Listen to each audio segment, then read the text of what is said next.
no wa'i wasi tawi tribunal diksin feccu doggol lorriɓe Fatou Sow goto e lorriɓe no yewta. Menen ɓe noddali men inde annen min Fatou hino ton mi anda inde anden ala ton mi anda ɓay mi noddaka taw ɗimmoɓe an kadi buy noddilan ɗo wonde woɓe inni ɓe noddi woɓɓe kono noon hilan tori yallahu lan ɗon yo Allah taw hara menen kadi men noddete min jonne hakke amen on ɓay sa yii ɗo joni yimɓe men buyno ga sella goɗɗum ala modiɓɓe amen maayi. Maître Aboubacar Sidi Camara goto awokaɓe jinganoɓe lorriɓe wo wota ɓen lorriɓe aanu ɓe hetta e hakkeji maɓɓe kamɓe awokaɓe ɓen ɓe ƴetti pehe.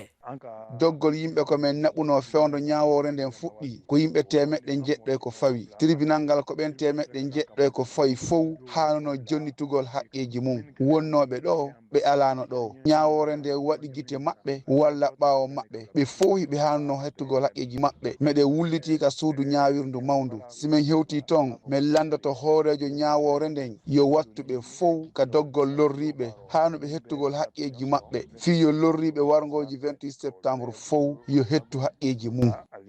min wawata ittude tampereji ko heɓuɗon jonitugol on hakkeji mon ko fittugol gonɗi mon andintina on leydi mon ndi yejjita on wi jagorɗo kippuɗo saria Mamadou Adama Diallo Conakry RFI.